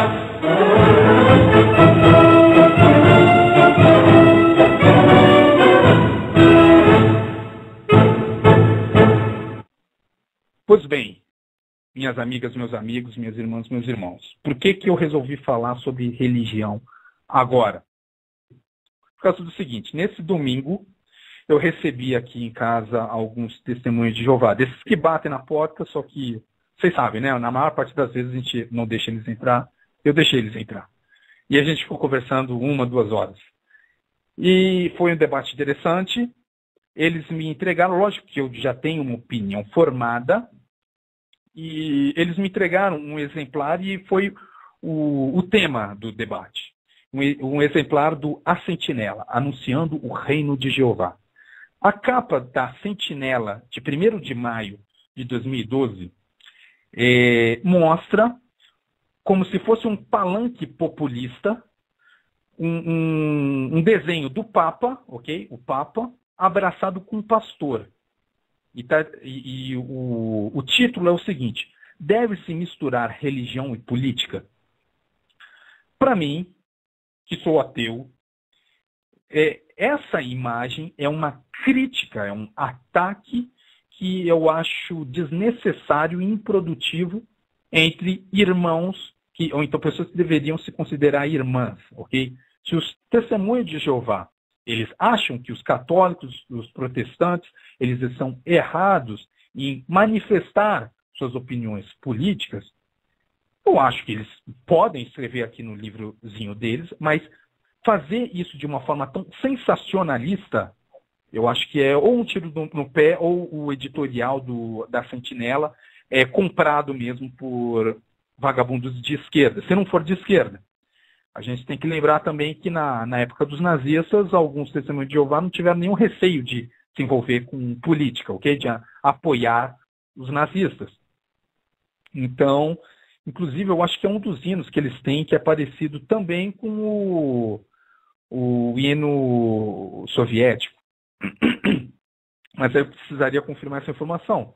Mas o que eu quero mostrar e o que eu quero deixar claro é que nós não podemos fazer guerra de classe hoje em dia, e principalmente com nossos irmãos, ok? A nossa batalha é com o esquerdista, ok? É com as pessoas que declararam essa guerra e que estão nos atacando, tá bom? Não é porque eles são de outra classe, é porque eles são doidos mesmo. Porque eles promovem assassinato, eles promovem roubo, eles são a favor de ataques injustos, e não é o momento de fazer essa guerra de classes entre irmãos. Então, eu queria pedir agora, se houver algum testemunho de Jeová que esteja assistindo este vídeo, que procure entender o lado das pessoas que estão tentando fazer alguma coisa contra essa ameaça comunista que nós estamos enfrentando. Inclusive, foi um exemplo que eu mencionei. Já é o terceiro programa que eu menciono aquele livro, Desde os Calabouços de Chaves, que mostra o Alejandro Penha Esclusa falando sobre o desenvolvimento desse movimento lá na Venezuela. E é impressionante como a Venezuela de 2002, de 2000, é muito parecida com a sociedade do Brasil hoje. Ok? E não vai ter justificativa, e foi o principal argumento que eu dei para eles. Se daqui a 10 anos nós estivermos numa sociedade comunista, mesmo que seja mais branda, como na Venezuela, ou então como a descrita ali no livro Torturado por Amor a Cristo, do Richard Wurmbrand, e os seus filhos olharem nos seus olhos e perguntarem: pai, o que o senhor fez para evitar isso? É moralmente condenável o rapaz falar assim: pô, eu estava ajudando eles, ou então eu não fiz nada. Ou então eu critiquei meus irmãos que estavam tentando fazer alguma coisa. Então, o Testemunho de Jeová não tem muita desculpa para criticar. Pelo menos não critiquem os irmãos que estão fazendo alguma coisa, ok? Ao mesmo tempo, eu queria pedir para os evangélicos e para os católicos que também não usem isso como pretexto para fazer guerra de classes com o Testemunho de Jeová, porque, pelo menos no caso que eu lidei, eram pessoas humildes, ok? Eram pessoas bem vestidas, mas eram pessoas humildes. Dava para ver que não eram as mesmas pessoas que, por exemplo, aprovaram essa capa agressiva contra a religião dos senhores. Procurem se focar em vagabundos infiltrados em movimentos, e não na religião. Okay? Eu discordo da posição do Testemunho de Jeová, mas essa é a teologia deles, o problema é deles. Okay? Agora, uma coisa é você não concordar com a atuação política de alguns grupos religiosos. Outra coisa é fazer uma revista criticando, apontando o dedo na cara, expondo aqui a figura do Papa, um pastor, um bocado de gente, como se fosse um palanque eleitoral. Isso daí na minha opinião, é feio, ok? É feio. E uma outra coisa que surgiu na conversa foi a questão do julgamento, né? Porque muitos cristãos, eles usam essa desculpa de que, não, a gente não deve julgar, só que só existe uma passagem na Bíblia que fala sobre não julgar, e essa passagem, se vocês lerem logo em seguida, está falando do julgamento hipócrita, ok? O que ali na passagem Jesus não quer é o julgamento hipócrita. Por quê? Porque na Bíblia inteira existem recomendações para julgar e julgar de uma forma correta. Jesus não vai ser contra um julgamento justo, ok? Nunca foi contra. Agora, essa passagem específica é contra o julgamento hipócrita. Claro que se for, por exemplo, um desses vagabundos no Supremo Tribunal, a maior parte deles escolhidos pelo PT, eles, alguns lá são comprados com certeza, e o julgamento que eles fizerem vai ser errado. Então é uma recomendação boa para eles, que não julguem. Okay? Por quê? Porque eles vão ser injustos. E se eles julgarem daquela forma tosca e condenarem pessoas inocentes, ou, principalmente, que vai ser o caso, e inocentarem vagabundos, vai acontecer a mesma coisa dentro dessa teologia com eles. Ou seja, vocês quiseram julgar aí com leniência e acabaram absolvendo uma pessoa que fudeu meia parte do Brasil, então agora vai para o inferno, infeliz. Eu digo isso, eu tenho consciência de que eu não sou religioso. Por quê? Porque eu sou ateu. Só que eu tenho o resumo da Bíblia, ok? Eu já resumi a Bíblia, eu estou sempre lendo a Bíblia. Inclusive, nesse debate aí com esses testemunhos, foi relativamente fácil debater com eles. E eu tinha preparado uma série de argumentos, de trechos, em que se apontava a necessidade de julgar corretamente. Por quê? Porque eu gosto desses trechos que estão na Bíblia. Então, eu resolvi fazer um apanhado desses trechos para quem ou é menos religioso, então que é, mas não lê tanto a Bíblia, que saiba que existe determinações, inclusive, para julgar na Bíblia.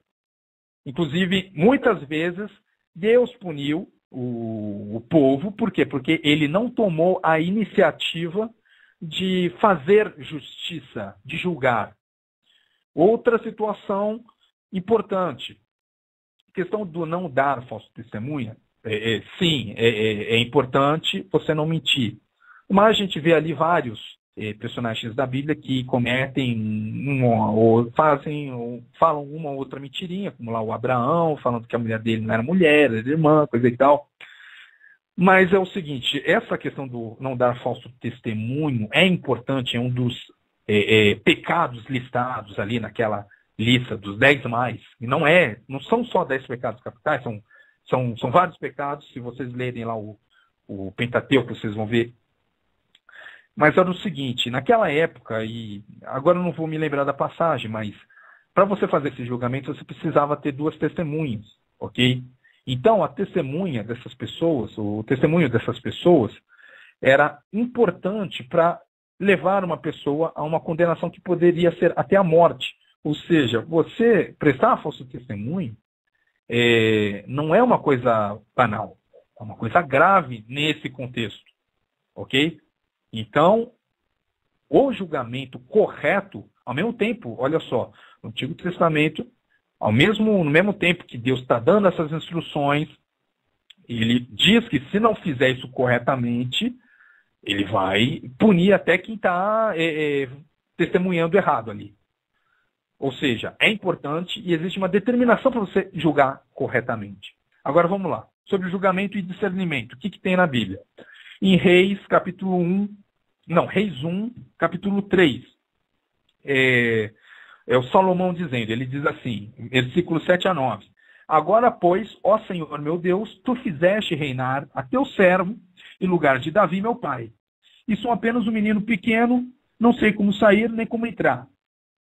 Versículo 9, a teu servo, pois, dá um coração entendido para julgar o teu povo, para que prudentemente discirna entre o bem e o mal. Porque quem poderia julgar é este teu tão grande povo. Essas palavras, e essa palavra pareceu boa aos olhos do Senhor, de que Salomão pedisse isso. E disse-lhe Deus, porquanto pediste isso, e não pediste para ti muitos dias, nem pediste riquezas, nem pediste a vida dos teus inimigos, mas pediste para ti entendimento, para discernires o que é justo, eis que fiz segundo as tuas palavras, ou seja, ele queria julgar, e Deus deu uma capacidade de ele julgar bem. Eis que te dei um coração tão sábio e entendido, ok? Que antes de ti não houve, de ti igual não houve. Então é isso, primeira passagem.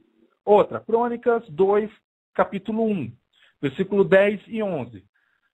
Mais ou menos a mesma história, só que com outras palavras, ok? Dá-me, pois, agora sabedoria e conhecimento para que possa sair e entrar perante este povo. Pois quem poderia julgar a este tão grande povo?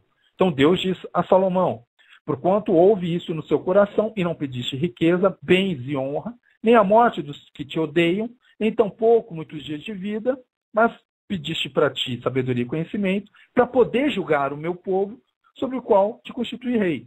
Ou seja, Deus está ajudando o Salomão a julgar, ok? Aí depois, o Novo Testamento, Coríntios 1, versículo 6. Aliás, desculpem, 1 Coríntios, capítulo 6. Ousa algum de vós, tendo algum negócio contra outro, ir a juízo perante os injustos e não perante os santos? Não sabeis vós que os santos hão de julgar o mundo? Ora, se o mundo deve ser julgado por vós, olha só, ora, se o mundo deve ser julgado por vós, sois porventura indignos de julgar as coisas mínimas? Ok? Isso daí são os discípulos de Jesus, as pessoas que ouviram lá Jesus, provavelmente vão passar coisas parecidas com o que Jesus tinha ensinado. Então, para ver como o Novo Testamento também tem essas passagens que recomendam um bom julgamento, ok? Em Provérbios 16, eu adoro Provérbios, ok? Provérbios capítulo 16, versículo 9. O coração do homem planeja o seu caminho, mas o Senhor dirige os passos. Nos lábios do rei se acha a sentença divina, e sua boca não transgride quando julga, ok? Olha só, nos lábios do soberano se acha a sentença divina. A sua boca não transgride quando julga. Ok? Outra, Provérbios 21. Fazer justiça e juízo é mais aceitável ao Senhor do que o sacrifício. Putz, essa eu adoro. Fazer justiça e juízo é mais aceitável ao Senhor do que sacrifício. As rapinas dos ímpios os destruirão, porquanto se recusam a fazer justiça. Fazer justiça é um exercício de julgamento e discernimento, ok? Provérbios 29, o soberano que julga os pobres conforme a verdade firmará o seu trono para sempre. Ezequiel 22, versículo 26. Os seus sacerdotes violam minha lei e profanam as minhas coisas santas. Não fazem diferença entre o santo e o profano, nem discernem o impuro do puro. E de seus lábios e de meus sábados escondem os seus olhos, e assim sou profanado no meio deles. Ou seja, sacerdotes que não discernem o que é certo e o que é errado. Isso daí é condenável. Por causa disso, todo um povo, dentro da teologia bíblica, vai se dar mal. Ok? Ezequiel 24, versículos 15 e depois 23. Mas os sacerdotes levíticos, os filhos de Zadok, que guardaram a ordenança do meu santuário, quando os filhos de Israel se extraviaram de mim, eles se chegaram a mim para me servirem, e estarão diante de mim para me oferecerem gordura e sangue, diz o Senhor Deus. E a meu povo ensinarão a distinguir entre o santo e o profano, e o farão discernir entre o impuro e o puro, ou seja, um exercício de julgamento. Outras eu consegui aqui, e eu peguei na versão que eu tinha em inglês, ok? Em Tessalonicenses 1, acho que é isso, capítulo 5, versículo 21. By all means, use your judgment and hold on to whatever is good. Ou seja, de qualquer forma, use seu julgamento e mantenha tudo que for bom. Em Lucas 12:57, why don't you judge for yourselves what is right? Ou seja, por que vocês não julgam por vocês o que é certo? Tá bom? Em João 7:24, you must not judge by the appearance of things, but by the reality. Ou seja, você não deve julgar pela aparência, mas pela realidade. Enfim, são vários artigos, vários versículos na Bíblia recomendando o julgamento, ok? Vocês devem julgar, mas julgar de uma forma correta, ok? O julgamento que faz justiça é bom, tá bom?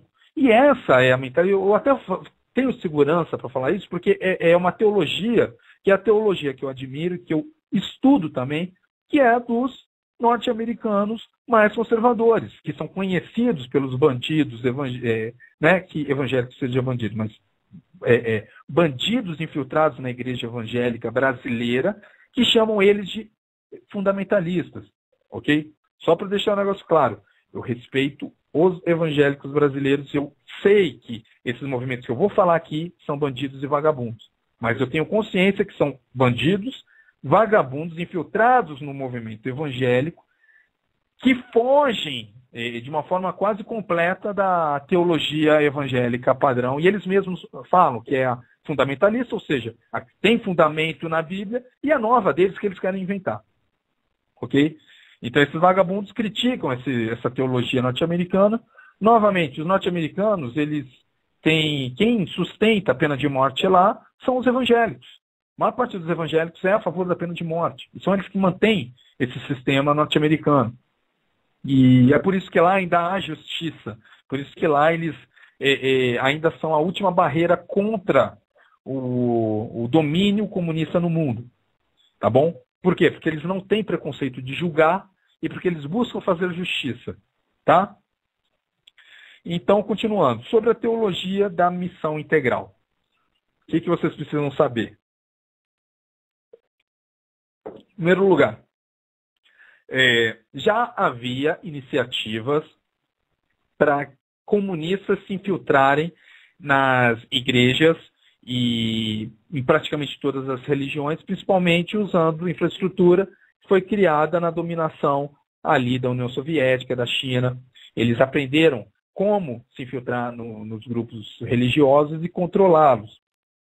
Novamente, um livro bom para se entender isso é o do Richard Wurmbrand, que eu acho que ele era um polonês, ele era pastor evangélico e ele conta ali como era a situação e como ele via os seus parceiros, os seus outros colegas pastores se entregando ao poder comunista. Inclusive, tem uma passagem que eu achei muito interessante, muito forte, e que mostra assim, qual a nossa cultura. Por exemplo, eu quero encontrar uma mulher dessa. Por quê? Ele estava lá numa reunião de pastores, era uma reunião, acho que era ecumênica, em que cada representante de cada religião tinha que falar alguma coisa lá no palanque, e ele estava vendo que todos estavam se vendendo para o comunismo. Todos estavam falando não, que o Stalin é a nova religião, que a religião não é incompatível com o que o Stalin, com o que o comunismo está fazendo.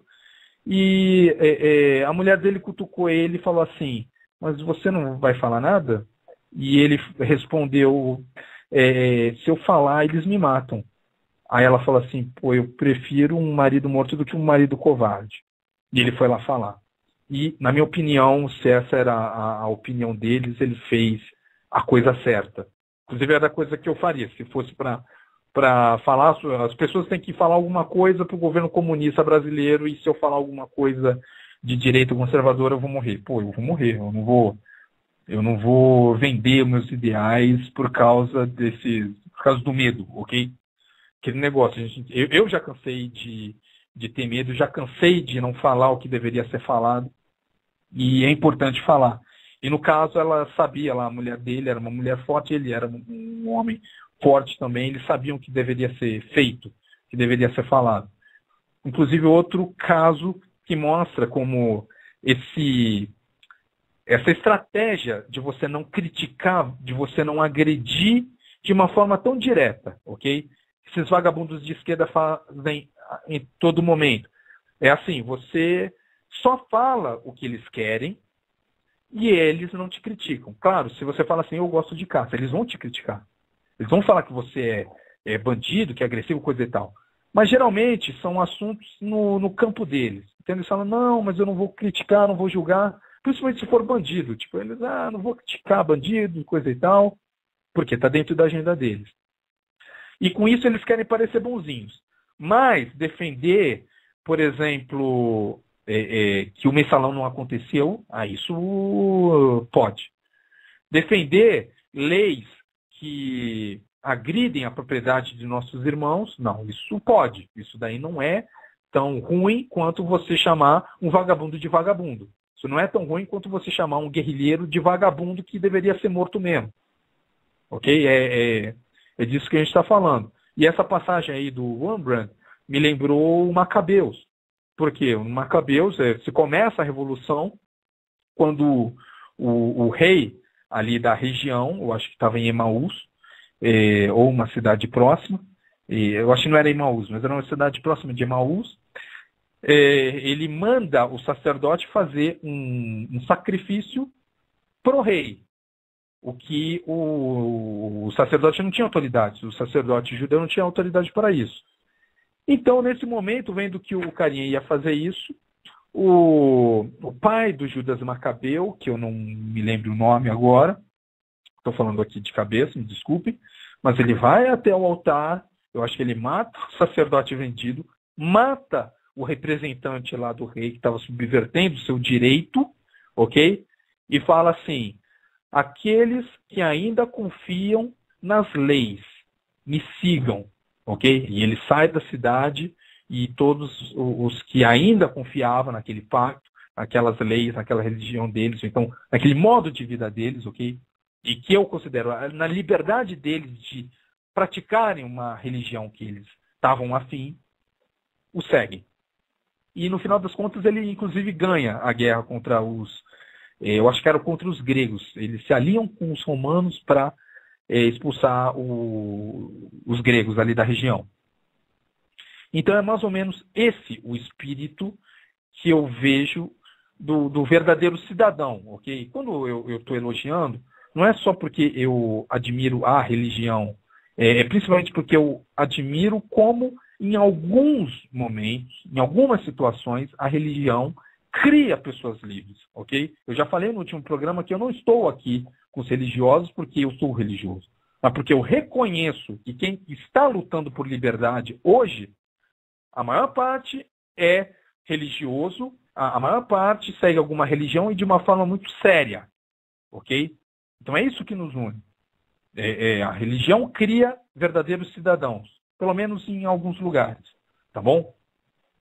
E é isso. Mas esses vagabundos infiltrados em movimentos evangélicos, em movimentos até na Igreja Católica, aliás, principalmente na Igreja Católica, né? Porque eu tenho a impressão que a teologia da libertação já dominou, inclusive com muita tristeza eu fiquei sabendo que eles conseguiram tirar ali o padre Paulo Ricardo de uma posição específica lá na igreja, mas eles também atacam na igreja evangélica, tá bom? E é sobre isso que eu vou falar. Eu falei do Testemunho de Jeová, vou falar aqui rapidinho sobre o que vocês precisam saber sobre a infiltração comunista na igreja evangélica. Tem pouco tempo, tem 17 minutos, mas vai ser o suficiente, porque eu vou basicamente falar os textos mais importantes desses picaretas, ok? Então a infiltração já é mais antiga, infiltração comunista nas religiões. Um documento importante para conseguir atingir o objetivo deles no longo prazo foi o Tratado de Lausanne, ok? De 1974. Eu estudei esses textos, estudei o Tratado de Lausanne, depois estudei as atas das conferências chamadas CLAD na América Latina, e eu vi como eles desenvolveram essa infiltração esquerdista. É muito sutil, por quê? Porque alguns grupos, como eu já expliquei, são mais impermeáveis ao comunismo. Não é à toa que Ed Renekiewicz, ele quer, porque ele quer poder, ele quer implementar um socialismo cristão. Só que ele sabe que, eu sei que ele não vai conseguir, ok? Ele vai conseguir crescer um pouquinho se as pessoas não abrirem os olhos, porque ele ainda é apagado no movimento, mas eu acho que ele tem más intenções, pessoal. Ele tem más intenções. Se você for evangélico, propagandeie as intenções dele. Por quê? Porque ele é perigoso, ok? É perigoso, a gente vai ver isso aqui. Então, a introdução do Tratado de Lausanne, ele tenta dar legitimidade teológica ao pacto, dizendo que acredita na palavra lá de Deus, na Bíblia, só que não especifica como acredita. Em seguida, reconhece que falharam antes, que os evangélicos falharam antes, e que vão tentar de novo, mas com uma nova teologia. Ou seja, o que desenvolveu até agora não presta. Eles chegam a escancarar essa opinião em outros textos, em textos influenciados por eles, ok? Mas, como eu disse, é muito sutil. Vocês precisam ler esse texto buscando, tendo consciência do resultado, ok? O que foi introduzido aqui, que foi explorado com o tempo e que chegou até nos absurdos falados pelo Robson Cavalcante, pelo Ed Renekiewicz, pelo Caio Fábio, por essas porcarias. Então, em seguida, ele diz que reconhece a autoridade da Bíblia, mas eles mudam o texto da Bíblia o tempo inteiro, como eu expliquei aí a questão do julgamento. O item 5 é mais importante porque são poucas palavras que já configuram o que vai ser usado. O item 5 fala sobre responsabilidade social cristã, como se os cristãos sérios não soubessem isso. Como eu falei, os evangélicos fundamentalistas nos Estados Unidos entendem muito mais disso do que os outros evangélicos porcaria esquerdistas, ok?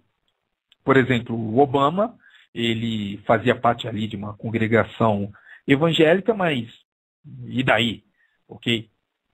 Então, os republicanos norte-americanos são os que mais doam, os que mais fazem caridade, eles entendem a responsabilidade social, não o Tratado de Lausanne. Você não precisa ensinar isso para quem realmente é cidadão, tá bom? Continuando, e que eu acho, olha só, o item 5 e o item 9 tem outras partes que, por exemplo, fala de cooperação, de cooperativa, todo esse negócio comunista, né? Mas o item 9, que fala sobre a urgência da tarefa evangelística. E eu acho que pela quantidade de pessoas que eu tenho conversado, que também ouve o Olavo de Carvalho, vai conseguir fazer essa ponte com o quê? Com a mentalidade revolucionária, com a necessidade de guerra de classes e com a, como os próprios marxistas se referem, com a iminência da revolução. Ou seja, tenta introduzir no movimento evangélico essas necessidades. Você fazer serviço mais tarde, ou então, eu já falei, né? Lá o Ed Renekiewicz diz que a união dos evangélicos no Brasil tem que ser não pela representatividade, ou seja, você não vai dizer como você vai exercer sua responsabilidade social, mas é para o serviço, ou seja, ele vai dizer o que você tem que fazer, tá bom? Então aqui, ó, responsabilidade social, primeiro lugar. Item 7, cooperação na evangelização, ou seja, faça o que eu quero, não pense. E 9, urgência da tarefa evangelística, que é a questão da iminência da revolução. A promessa, que é o novo reino de Deus na terra, ou seja, você não faz as coisas aqui para conseguir chegar no lugar bonitinho, coisa e tal, você já tenta transformar tudo de uma forma desesperada e religiosa e teológica. E o item 10 também, que é importante porque é muito mencionado nos demais textos, que é a evangelização e cultura, tá bom? Isso daqui é importante porque ele fala de cultura, vocês vão ver que isso daí vai ser explorado para falar sobre a discriminação de raças, vai colocar uma agenda racista, uma agenda de dividir as pessoas em raças, em etnias. Então tudo isso daqui já foi explorado no Tratado de Lausanne, na Suíça, 1974, ok? Então começa por aqui. Um outro texto interessante, durante o CLAD 1, o CLAD 2, eles não conseguiram tanto sucesso quanto o CLAD 3. E se vocês lerem o CLAD 3, vocês vão ver, olha só, o CLAD 3 foi escrito em dezembro de 92. Vocês notem que o Tratado de Lausanne é 2 anos depois de 1972, quando a maior parte daqueles textos neomalthusianos que organizou a agenda da nova esquerda e da expansão do comunismo de uma forma mais cultural, esse CLAD 3 aconteceu no mesmo ano do quê? Da consolidação da agenda ambientalista, com Rio 92. Então, em 92 também aconteceu o CLAD 3. Não por acaso que eles misturam a necessidade de preservação, ou seja, agredir a propriedade de nossos irmãos no campo e relativizar a importância da vida humana como religião. Como? Item 2 da parte 1. Deus é criador de tudo e o que ele criou é bom. Ele criou o ser humano, homem e mulher, à sua imagem, como seres chamados a viver em relação harmônica com o seu Criador, com o seu próximo e com a natureza. Ok? Bíblia diz que Deus dá a natureza, os animais, para o homem subjugar. Ok? O homem domina a natureza, é para ele. Aqui não. A nova teologia é para a gente ter um nível equiparado ao resto. Aí Deus os colocou, olha lá, na Bíblia, Antigo Testamento, Deus dá o mundo, a criação, para o bem do homem. Aqui não. Deus os colocou como mordomos responsáveis da criação para o benefício de toda a humanidade. Seus vagabundos! Putz, isso me deixa com raiva. São os vagabundos esses teólogos da missão integral? Como é que eles escrevem um negócio desse? E outra, os retardados que seguem eles, como não conseguem enxergar a intenção desses vagabundos, quando eles deixam de uma forma tão clara. Deus os colocou como mordomos responsáveis. Está falando assim, ó, vota em Marina Silva, babaca. É isso que está falando aqui. Aí depois, no item 3, ela produz o evangelho do perdão e da reconciliação. Ela produz uma nova relação com seus semelhantes e com toda a criação. Ou seja, não é só a relação do homem com o homem, é a relação do homem com toda a natureza como igual. Ou seja, daqui a pouco eles estão impondo a necessidade da gente parar de comer carne. Ok? Daqui a pouco a gente não pode mais caçar, não pode mais comer carne e fazer essas coisas legais. Item 4. Do item 1, desculpa, eu falei item 2, mas não, item 1. O Evangelho e a comunidade do Espírito. Olha só, é importante vocês prestarem atenção, porque isso daqui é o que deu base para a atual teologia da missão integral, que é a teologia da libertação aplicada aos evangelhos. Como comunidade do Espírito, a igreja deve proclamar a liberdade a todos os oprimidos pelo diabo e promover uma pastoral de restauração que traga consolo aos que sofrem de marginalização, discriminação e desumanização. Ou seja, você cria aquelas diferenças sociais, vocês identificam, ou seja, eles identificam, a liderança identifica quem está sofrendo de discriminação, que é o negro, que é o homossexual, que é o amarelo. Eles inventam, ok? A importância disso aqui é justificar teologicamente a guerra de classes, tá? Eles criticam a sociedade capitalista porque eles não falam mal dos comunistas. Inclusive, eu mostrei no último programa como um vagabundo do PDT coloca lá na reunião dos teólogos da missão integral a necessidade de se aliar e apoiar Cuba e Venezuela. Aquilo não é um problema. O problema é, como eles escrevem aqui, o evangelho de justiça e poder. Em um mundo caracterizado pelo abuso do poder e o predomínio da injustiça, uma ova, seus vagabundos. Uma ova, seus vagabundos da teologia da missão integral. Ok? O que destrói a nossa sociedade é o controle que vocês tentam fazer através do Estado de toda a sociedade, o que atrapalha o desenvolvimento.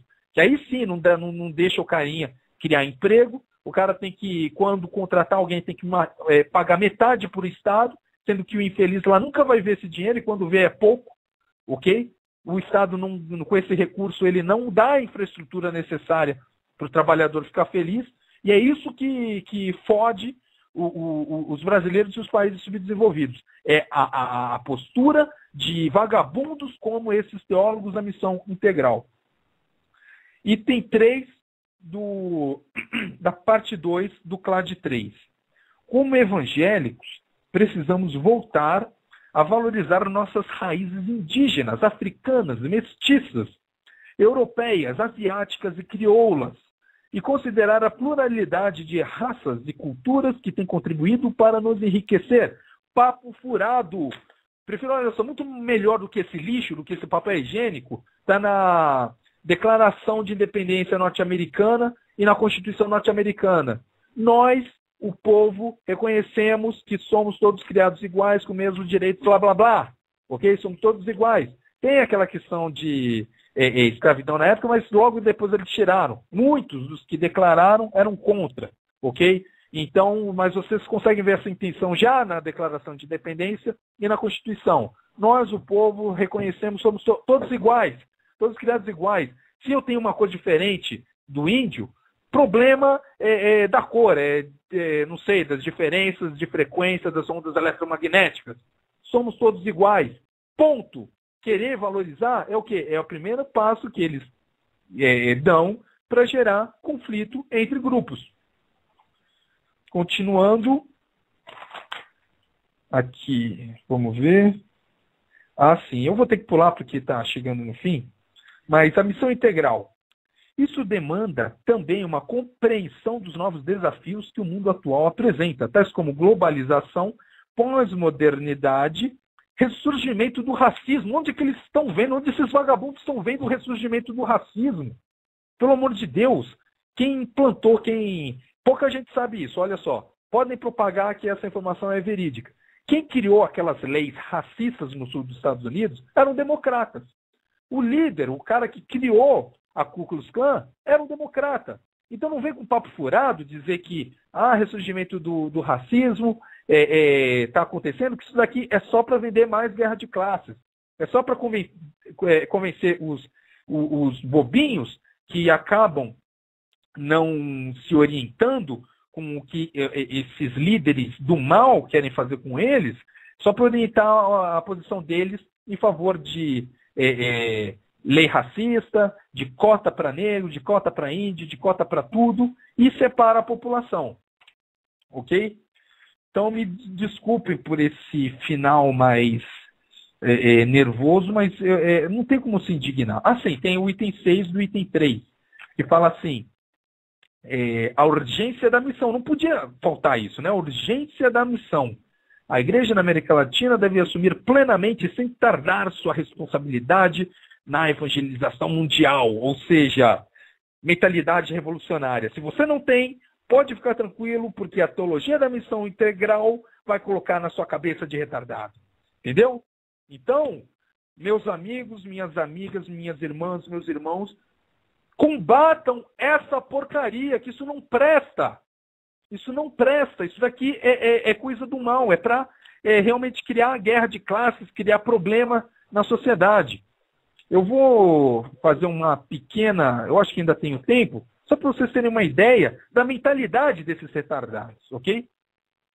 Olha só.